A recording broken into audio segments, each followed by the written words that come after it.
This is a review for EXP 3505 Cognition Exam 3, and we begin with Lecture 13, Everyday Memory, and this corresponds to Chapter 8 in the textbook.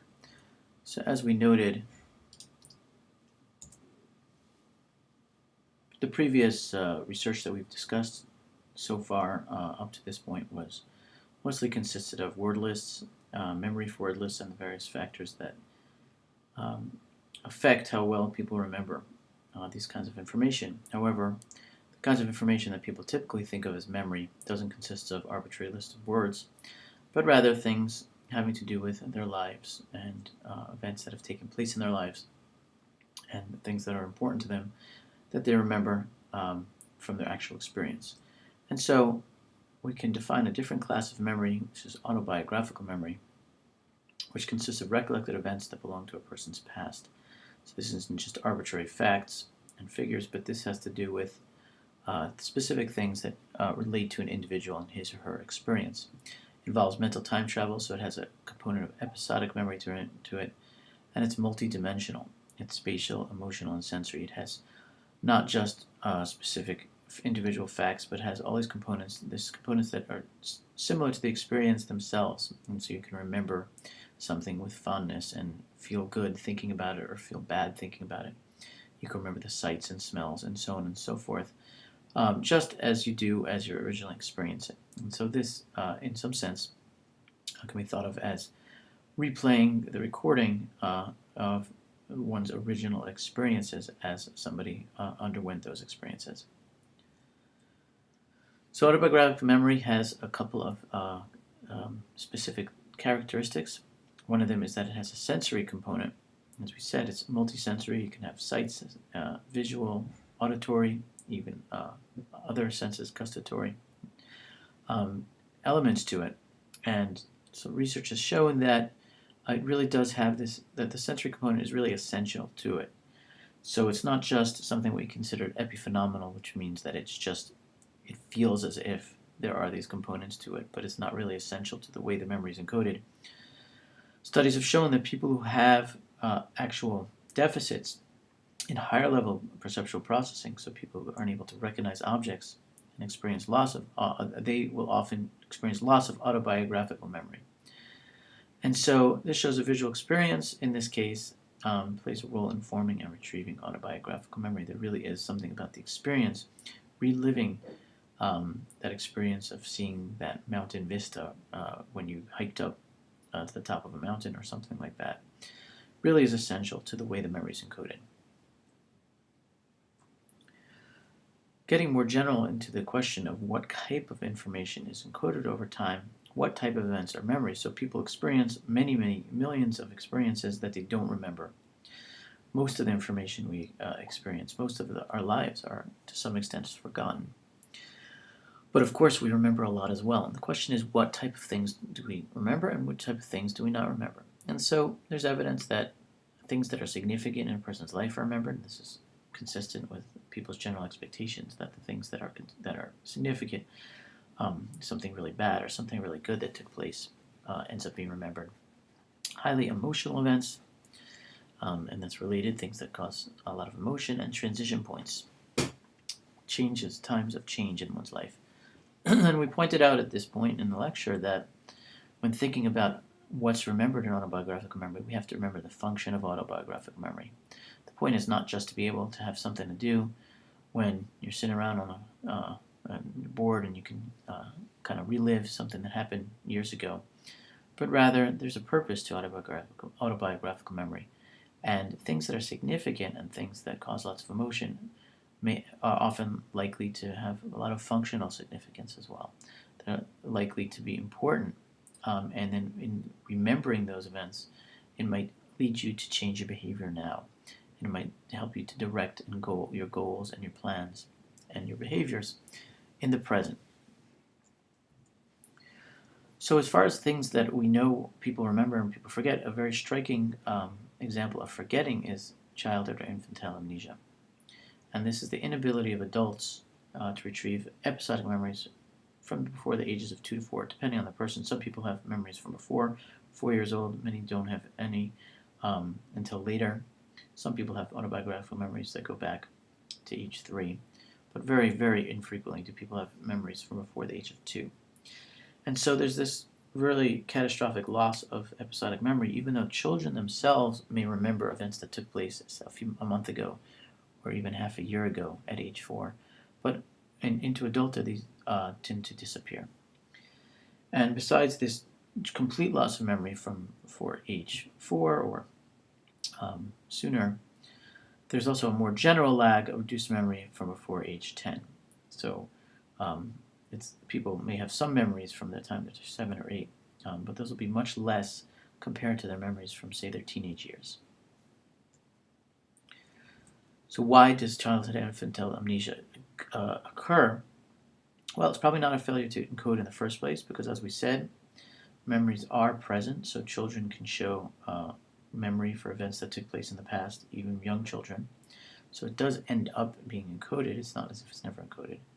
And we were going to discuss research that shows that even 6 months olds or 2-month olds can recall some kind of information. For instance, in Rovi Collier's work, she showed that babies who learned how to kick and get a mobile to turn would remember. 2-month-olds would remember that technique for days later, and 6-month-olds can remember that information for weeks later. So the memory is encoded. However, as people develop and grow and make their way into adulthood, that information is lost.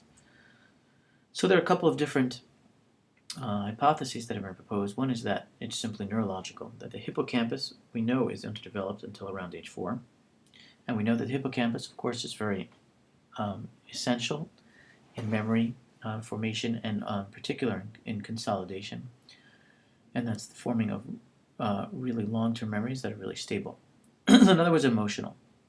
Varying children may process emotional information differently. And what is often found is that certain early emotional experiences are sometimes remembered. So emotion can really play an important role. And the point is that for children, since they experience emotions differently, then by the time one's an adult, those memories may no longer have the emotional resonance that they did. It may not mean the same thing to you anymore, and therefore it may not trigger the same kind of emotional response and not be remembered as well. So having a candy taken away as a young child may be very traumatic, but that is no longer going to be perceived as traumatic years later, and therefore, since it doesn't have the same sort of emotional weight, it may be forgotten. Finally, linguistic. It is an observation that language develops around the same time as infantile amnesia starts to go away. And so it's been proposed that language and memory may be deeply related, and that language may allow rehearsal and elaboration, and that only when language is fully developed do memories start to become really articulated and really stable. The next thing we talked about was a more general phenomenon called the reminiscence bump. And this is the observation that people who are in their middle age, in this example, for instance, it's a 55-year-old memory, will often show this thing called the reminiscence bump, which is a glut of memory from a specific time of year, starting from early adulthood, well, actually teenage years, so it starts to rise during the teenage years, and then hits the bump in early adulthood, late teenage and early adulthood, and then memory starts to go down. And what we mean by memory starting to go down is, in this case, if you ask people to recall events from their life, they'll be able generally to recall more events that took place in this time period from age, say, 16 to age 25 than events that took place before or afterwards. Then there's a bump towards the end as well, as you can see, at age 50. This is a 55-year-old recalling events, but that's just recency. So it's not surprising that people can remember events that happened, say, a year or 2 years ago better than 10 years ago. But what is surprising is that there's this bump that goes up here, and that's much better than earlier memory, and then that goes down. Something special happens in this particular time period. And the question here again is, why? So there are a couple of different hypotheses, and as we said, there's a couple of different names for these hypotheses. One is that the self-image hypothesis, which says that the teenage years and early adulthood are a time when people are assuming their self-image. And so those are particularly critical times in terms of people's self-image, and therefore that has functional significance. Again, coming back to that idea that the functional significance of memory is to be able to think about that information and reason about it and then use that information in the present. So when people are forming their self-image, they may remember something about the specific events that caused them to form that self-image, and that's going to inform the way they think about themselves now and perhaps their behavior. A cognitive explanation is that it's just that when encoding is better during periods of rapid change. There's a lot of things taking place, a lot of events, life events taking place. People are going through a lot of transition during high school years, during early adulthood, college, and so on and so forth. And then cultural life script suggests that it's not really about the life events per se. It's not about maturation, self-image, but rather it has to do with the way we tell stories about our lives. These shared expectations which structure recall. So everybody knows that you go to college, you get your first job. These are basic ideas that are similar across many individuals. And then during recall, the idea is that people will use those as focus points to build their memories around. So it's really more about a retrieval kind of process based on this shared cultural life script.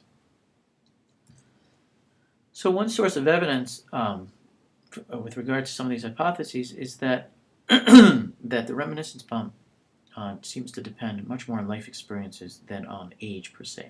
And the evidence for that is that when people emigrate at some later in life, so here we have people who emigrated at age 20 to 24, and here in the blue we have people emigrated at age 34 to 35. And now they're also remembering things at age 55, just like the previous experiment. And what you see here is that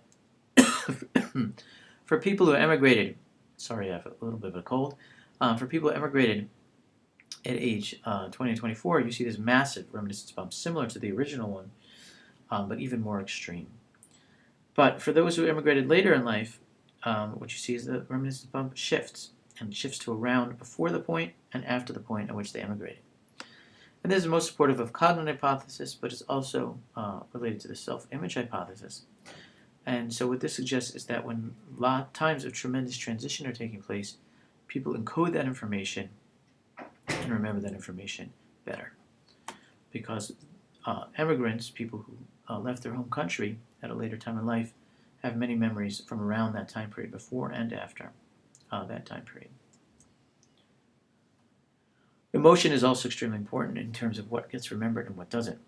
And so several studies have shown that people who are shown arousing words remember those words better than neutral ones. And also the amygdala, which is a portion of the brain that we know is involved in emotional processing, is very activated due to those emotionally stimulated words. And so this shows a direct link between emotion and memory.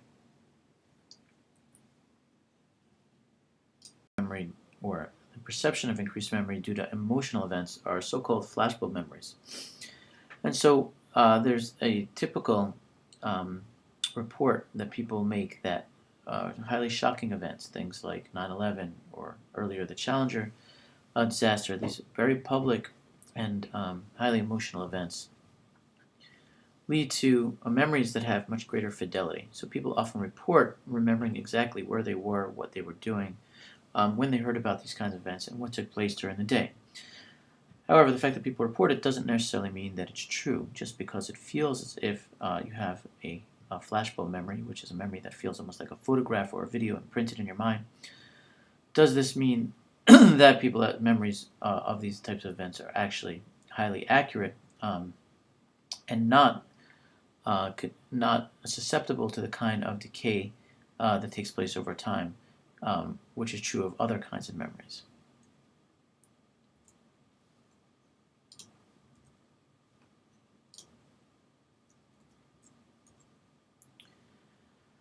So there have been a couple of different studies that have actually tried to look at memories for flashbulb types of events.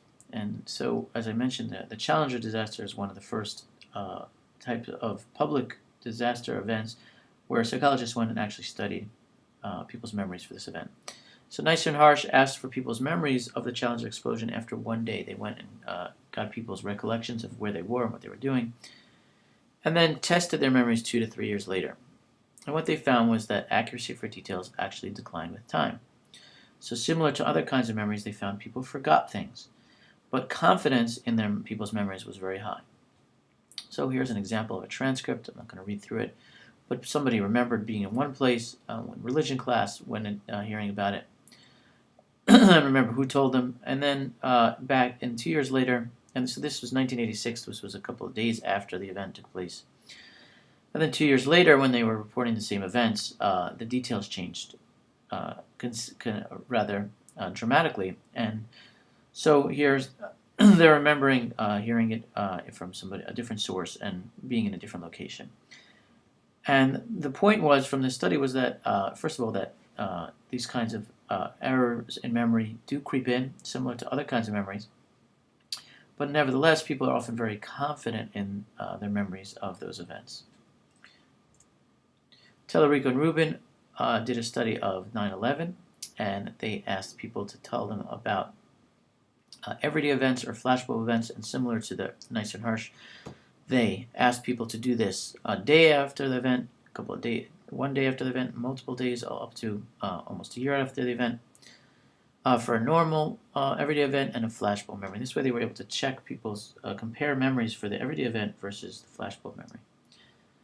And what they found was that, similar to Nice and Harsh, there was generally decay for both the flashbulb and everyday memory events, and this difference here is not significant between these. So their memories, actually, a number of details they can remember was not significantly different, and both types of memories decayed. However, their belief in their memory for the flashbulb event was much stronger, so even 224 days out, they still rated their memory for that event as being much higher than for an everyday event. However, and a study by Davidson et al. Found somewhat conflicting results to the Tellerico and Rubin, also studying 9/11. What they did was they provide cues. They had people remember an everyday event, a 9/11 event, and then gave people cues. Tell me about this detail. You were in the, in your dorm room, and then what happened?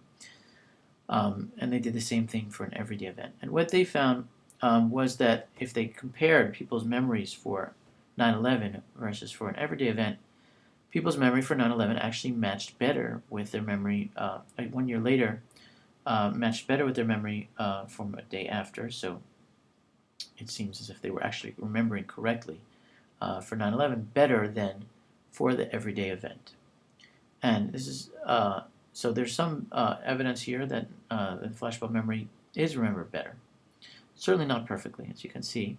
It's not at 100%, but it is better than the everyday event.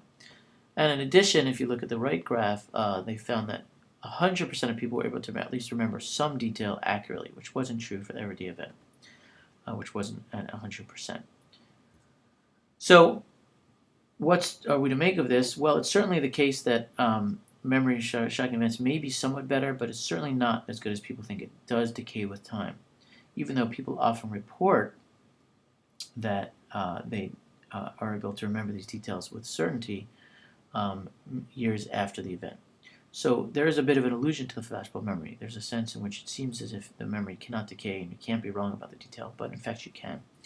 So why would there be any better memory for it, and why, in fact, do people feel as if the memories are better? And some possible reasons are emotional content leads to stronger encoding, and also rehearsal. So the fact that people think about 9/11, think about other large-scale events that have taken place, talk about it, see the media discuss it, this leads to people thinking about it, rehearsing it, and as we know, rehearsal can improve encoding and storage in long-term memory. And just the fact that people talk about it also makes it likely that they think, because they're rehearsing it, may make it also likely that they think that they remember the details better than they actually do. The next topic we discussed was the idea of constructive encoding in memory. And so talking about flashbulb memories and things like episodic memory can give one the impression that what we do when we remember is we just take the information that was encoded and just in a kind of high fidelity way replay that information. Similar to the way we experienced it, we just play the tape back and relive those events in order to remember things.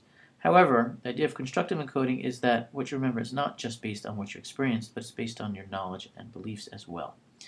And that, in fact, the way we remember things isn't just based on what happened, but what we think happened and what we believe happened.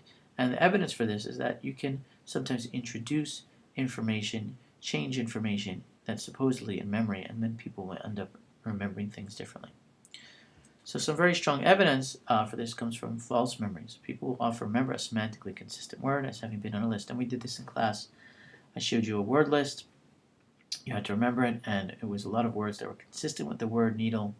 So you had haystack and sewing and so on and so forth, but the word needle wasn't there, and many people report having seen the word needle there even though it wasn't there. And the reason is because you may believe that the word was there because it makes sense, but you don't in fact you did not in fact see that word.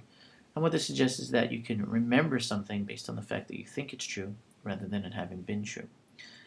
We also did an example, a visual example of this, where I showed you a picture and you had to remember which items were in the scene. And what will often show up in these kinds of experiments that use this kind of technique is that people will remember items that are likely to be in the scene even if they weren't there.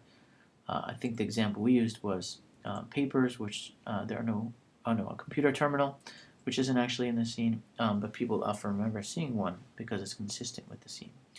And this brings us to the idea of schemas and scripts.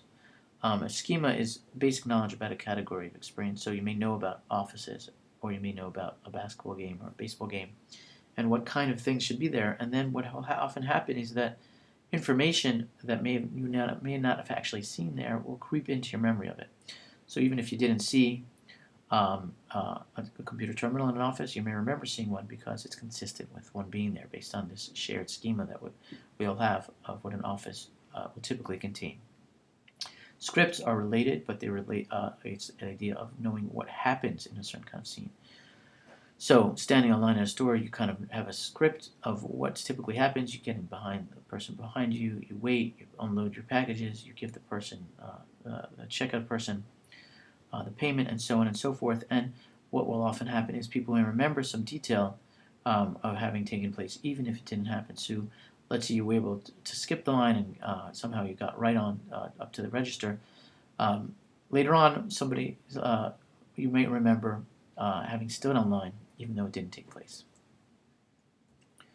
And a researcher who was very influential in investigating false memories was Elizabeth Loftus, and she gained a lot of notoriety because she became an expert witness in some very controversial court cases where people who are undergoing therapy claimed to have recovered repressed memories. And so these were people who, for most of their lives, did not accuse their parent. Usually, typically, this was somebody accusing a parent of sexual abuse. And then years later saying that although they didn't remember it until they went to therapy, that under therapeutic conditions, they recovered those repressed memories. And Elizabeth Loftus came in to say that there was tremendous concern that through the therapeutic process, these people were actually experiencing false memories, and that false memories can occur due to things like suggestion, and when beliefs are changed, or when people start to imagine what kind of things can happen, sometimes false memories can occur. And so there's some debate here about whether a lot of these suppressed memories were real or not, or whether they were simply happening because of the therapeutic process. So Loftus had done a lot of research on false memories prior to this, showing that people were very susceptible, their memories were very vulnerable to suggestion. So in this study, for instance, people watched slides of a car accident and afterward were asked a question containing a suggestive or false piece of information. So for example, Loftus might ask somebody, did another car pass when the vehicle was at the yield sign? Now let's say the people who had originally seen the slides had actually seen a stop sign. Well, they were now given a little sly suggestion that in fact it was a yield sign, and later people remembered the suggested and not the true information. So they remembered seeing a yield sign even though they had originally seen a stop sign because the suggestion had been placed there.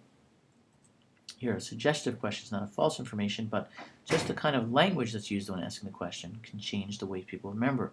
And so when people heard that the cars, if the question they were asked was how fast were the cars going when they hit each other versus when they smashed each other, people would say they went faster. They remember them going faster when the question was smashed versus hit. And when they heard smash, they would also more likely to remember that there was broken glass there.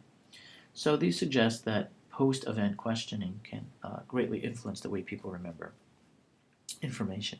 And Loftus even showed that people could remember completely false memories.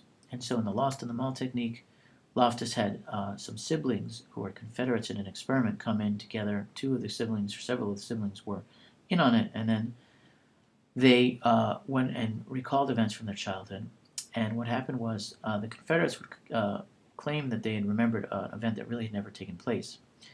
And then they asked the person who was actually the subject of the experiment if they remembered. And what they found was that in their first interview, they said, "No, I don't remember being lost in the mall." But by the second interview, they started to remember this completely fabricated event. And by the third interview, they're remembering it. About a quarter of subjects remembered this completely false event. And as I mentioned, even after subjects were told it was false at the end, they often said that they now remembered the event and were certain that it had taken place. So the bottom line here is that memory is heavily influenced by external information. And so it's not a videotape. It's not just a recording that you can just play in high fidelity. Instead, our memories are highly influenced, or maybe even consist of, what we believe happened. And so the experience of reliving an event doesn't mean that we're just pressing the play button, but rather we're using the information that we know in order to inform what we think the experience was like. However, people's confidence in their memory is often much higher than warranted. Because of this kind of experiential aspect, people often feel like, this isn't based on my belief, it's based on what took place. And so this leads to people to often to make have a higher confidence in their memory than is actually warranted by the evidence. And in fact, there are some clear and consistent errors that people make, and this can have very significant consequences, specifically in cases of eyewitness testimony. So, for example, people will often be influenced by particular events that took place in a scene. So if people watch a scene in which a shooting takes place, or where there's a weapon, people often forget information about the other types of events that were taking place. So if there's a shooting, so it's the orange, people will remember much less details about the perpetrator, about the victim, and even about the weapon itself, if there's a shooting, than if there's no shooting. So if no shooting takes place, people will remember more information. So about these various items. And what this suggests is that people focus very strongly on the salient and important pieces of information, and this comes at the detriment of other types of information. And so memory isn't just based on what you're seeing and what you're experiencing, but it's based on what's important to you in the event. Errors in eyewitness testimony can take place when later information, so post-event information, can contaminate one's memory. And so this is related to the studies that we discussed by Loftus. So this was a study done where people viewed a film of a male teacher either reading to students or a female teacher reading to students, and then afterwards saw a film of a female teacher getting robbed. And then during the test, they had to pick a robber from a photo spread. And what the studies found was that participants often, when the robber was not in the photo spread, would often choose the male teacher that they had seen prior as being the actual perpetrator of the crime of robbing the female teacher. And this is related to an anecdote that I mentioned in class, and that's mentioned in the textbook, of a researcher of false memories who ended up being accused of a rape. And what turned out to be the case was that the victim of rape had been watching a video where this person had been featured prior to being raped. And what happened here is that this is a problem of something that's called source monitoring. We can know that we have a memory of somebody or of something, but we don't remember where that memory comes from. So in this case, the participants in this study remembered seeing this male teacher, and they remembered seeing the female teacher getting robbed, and in their minds, these two pieces of information got mixed up. And they thought that the reason they remembered the male teacher was because they remembered seeing the male teacher rob the female teacher.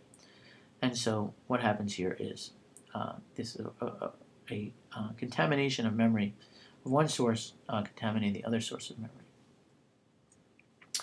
And there's now a large database of people who have been exonerated for crimes, and these are typically crimes of rape where there's DNA evidence. And these people are often exonerated when the only source of their being convicted was eyewitness testimony, often the victim herself testifying. And the suggestion is not that people are falsely accusing people of rape, but rather that people are often getting confused and falsely remembering the person who they name as the perpetrator.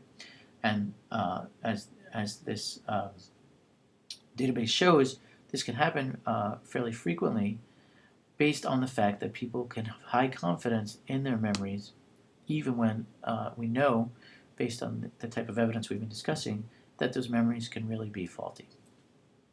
And so it's estimated between 100,000 and 200,000 people have been wrongly convicted based on eyewitness testimony. And since this estimate, this probably the number may have grown somewhat since then.